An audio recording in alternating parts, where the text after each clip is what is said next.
ನಮಸ್ತೆ. ಸುಲಭವಾಗಿ ಮೆತ್ತನೆಯ ರಾಗಿ ರೊಟ್ಟಿ ಮಾಡ್ತಾ ಇದ್ದೇನೆ. ನೀರು ಬಿಸಿಯಾಗಲಿಕ್ಕೆ ಇಟ್ಟಿದ್ದೇನೆ. ನೀರು ಬೆಚ್ಚಗಾದ ಹಾಗೆ ರಾಗಿ ಹಿಟ್ಟನ್ನು ಹಾಕ್ಕೊಳ್ಬೇಕು. ನೀವು ತೆಗೆದುಕೊಂಡ ನೀರಿಗೆ ಸರಿಯಾದ ಪ್ರಮಾಣದಲ್ಲಿ ರಾಗಿ ಹಿಟ್ಟನ್ನು ಹಾಕ್ಕೊಳ್ಳಿ. ಬೆಚ್ಚಗೆ ನೀರಿನಲ್ಲಿ ರಾಗಿ ಹಿಟ್ಟನ್ನು ಕಲಸೋದ್ರಿಂದ ರೊಟ್ಟಿ ತಣಿದ ಮೇಲೂ ಸಾಫ್ಟಾಗಿ ಇರ್ತದೆ, ಗಟ್ಟಿಯಾಗೋದಿಲ್ಲ. ಚೆನ್ನಾಗಿ ಮಿಕ್ಸ್ ಮಾಡಿಕೊಳ್ಳಿ. ಹಿಟ್ಟಿನ ಹದ ನಿಮಗೆ ರೊಟ್ಟಿ ತಟ್ಟಲಿಕ್ಕೆ ಬರಬೇಕು, ಅಷ್ಟು ಇದ್ದರೆ ಆಯಿತು. ಈಗ ಕತ್ತರಿಸಿದ ಈರುಳ್ಳಿಯನ್ನು ಮತ್ತು ಹಸಿಮೆಣಸಿನಕಾಯಿಯನ್ನು ಹಾಕ್ಕೊಂಡಿದ್ದೇನೆ. ನೀವು ನಿಮಗೆ ಇಷ್ಟವಾದ ಬೇಕಾದ ತರಕಾರಿಗಳನ್ನು ಹಾಕ್ಕೊಳ್ಬಹುದು. ಕ್ಯಾರೆಟನ್ನು ತುರಿದು ಇಟ್ಕೊಂಡಿದ್ದೇನೆ, ಅದನ್ನೇ ಹಾಕ್ಕೊಳ್ತಾ ಇದ್ದೇನೆ. ಕರಿಬೇವಿನ ಸೊಪ್ಪನ್ನು ಹಾಕ್ಕೊಂಡಿದ್ದೇನೆ ಮತ್ತು ಜೀರಿಗೆಯನ್ನು ಹಾಕ್ಕೊಳ್ಬೋದು.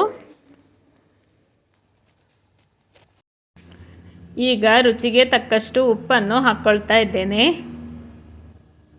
ಈ ರೊಟ್ಟಿ ಬಹಳ ರುಚಿಯಾಗಿರ್ತದೆ. ಚೆನ್ನಾಗಿ ಮಿಕ್ಸ್ ಮಾಡಿಕೊಳ್ಳಿ. ಈಗ ಜೀರಿಗೆಯನ್ನು ಹಾಕ್ಕೊಳ್ತಾ ಇದ್ದೇನೆ. ಚೆನ್ನಾಗಿ ಮಿಕ್ಸ್ ಮಾಡಿಕೊಳ್ಳಿ. ತಣ್ಣದಾಗ ಇದು ಹಿಟ್ಟಿನ ಹದ ಸರಿಯಾಗ್ತದೆ ರೊಟ್ಟಿ ತಟ್ಟಲಿಕ್ಕೆ. ಒಂದು ಹಳೆ ಕಾಟನ್ ಬಟ್ಟೆ ತೆಗೆದುಕೊಂಡು ಸ್ವಲ್ಪ ಒದ್ದೆ ಮಾಡಿಕೊಳ್ಳಿ. ಒದ್ದೆ ಆದರೆ ಸಾಕು, ನೀರನ್ನು ಹಿಂಡ್ಕೊಳ್ಳಿ. ಈಗ ರೊಟ್ಟಿಯನ್ನು ಇದರ ಮೇಲೆ ನಾನು ತಟ್ಕೊಳ್ತೇನೆ. ನೋಡಿ, ಈಗ ಹಿಟ್ಟಿನ ಕನ್ಸಿಸ್ಟೆನ್ಸಿ ಹೀಗೆ ನಾನು ತಗೊಂಡಿದ್ದೇನೆ.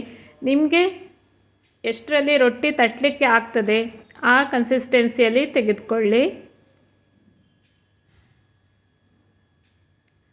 ಕೈಯನ್ನು ಸ್ವಲ್ಪ ತೇವ ಮಾಡಿಕೊಂಡು ಈ ಥರ ತಟ್ಕೊಳ್ಬೇಕು. ನೀಟಾಗಿ ತಟ್ಕೊಳ್ಳಿ.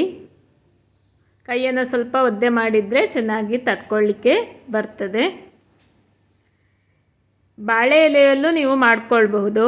ಬಾಳೆ ಎಲೆ ಇಲ್ಲ ಅಂದರೆ ಈ ಥರ ಕಾಟನ್ ಬಟ್ಟೆಯಲ್ಲಿ ಮಾಡ್ಕೊಳ್ಬಹುದು. ಆಗ ಬಾಳೆ ಎಲೆಯನ್ನು ತೆಗೆದುಕೊಳ್ಳುವ ಖರ್ಚು ಇಲ್ಲ. ಕಾಟನ್ ಬಟ್ಟೆ ಎಲ್ಲರ ಮನೆಯಲ್ಲೂ ಹೇಗಾದರೂ ಇರ್ತದೆ.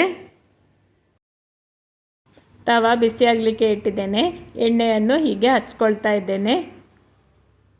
ಈಗ ಕಾದ ತವಕ್ಕೆ ರೊಟ್ಟಿಯನ್ನು ಹಾಕುವ ಸಮಯ. ಈ ಥರ ಹಾಕ್ಕೊಳ್ಬೇಕು. ತಕ್ಷಣವೇ ಈ ಬಟ್ಟೆ ತೆಗಿಲಿಕ್ಕೆ ಬರ್ತದೆ. ನೋಡಿ ಎಷ್ಟು ನೀಟಾಗಿ ಬಂದಿದೆ ಅಂತ. ರೊಟ್ಟಿ ಬೇಯಿಸುವಾಗ ಮುಚ್ಚಳ ಮುಚ್ಚಿ ಬೇಯಿಸ್ಕೊಳ್ಳಿ, ಇದರಿಂದ ರೊಟ್ಟಿ ಸಾಫ್ಟಾಗಿ ಇರ್ತದೆ.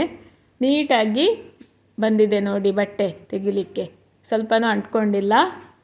ಈಗ ಸ್ವಲ್ಪ ಎಣ್ಣೆಯನ್ನು ಹಚ್ಕೊಳ್ತೇನೆ. ನೀವು ಬೇಕಿದ್ದರೆ ತುಪ್ಪವನ್ನು ಹಚ್ಕೊಳ್ಬೋದು. ಎರಡು ಸೈಡನ್ನು ನೀಟಾಗಿ ಬೇಯಿಸ್ಕೊಳ್ಬೇಕು. ಈಗ ತಿರುವಿ ಹಾಕ್ಕೊಳ್ತಾ ಇದ್ದೇನೆ. ನೋಡಿ, ಮುಚ್ಚಳ ಮುಚ್ಚಿ ಬೇಯಿಸ್ಕೊಂಡ್ರೆ ರೊಟ್ಟಿ ಸಾಫ್ಟಾಗಿ ಬರ್ತದೆ. ತಣ್ಣದಾಗ ಗಟ್ಟಿಯಾಗೋದಿಲ್ಲ. ಬಿಸಿನೀರಲ್ಲೂ ಕಲಿಸ್ಕೊಂಡಿದ್ದೇನೆ. ಹಾಗೆ ರೊಟ್ಟಿ ಸಂಜೆಯೂ ತಿನ್ನುವಾಗ ಸಾಫ್ಟಾಗಿ ಇತ್ತು. ನೀವು ನನ್ನ ಚಾನೆಲನ್ನು ಹೊಸದಾಗಿ ನೋಡ್ತಾ ಇದ್ದರೆ ದಯವಿಟ್ಟು ಸಬ್ಸ್ಕ್ರೈಬ್ ಮಾಡಿಕೊಳ್ಳಿ. ಬೆಲ್ಲೈಕನನ್ನು ಪ್ರೆಸ್ ಮಾಡಿ. ಇದರಿಂದ ನಾನು ಹಾಕೋ ಹೊಸ ವಿಡಿಯೋಗಳ ನೋಟಿಫಿಕೇಷನ್ಸ್ ನಿಮಗೆ ಬೇಗನೆ ಸಿಗ್ತದೆ. ವಿಡಿಯೋವನ್ನು ತಪ್ಪದೇ ಲೈಕ್ ಮಾಡಿ. ಈ ವಿಡಿಯೋ ನಿಮಗೆ ಇಷ್ಟವಾಗಿದ್ದಲ್ಲಿ ಅಕ್ಷತಾ ಕೆ ಯೂಟ್ಯೂಬ್ ಚಾನೆಲನ್ನು ಲೈಕ್, ಶೇರ್, ಸಬ್ಸ್ಕ್ರೈಬ್ ಮಾಡಿ. ಧನ್ಯವಾದಗಳು.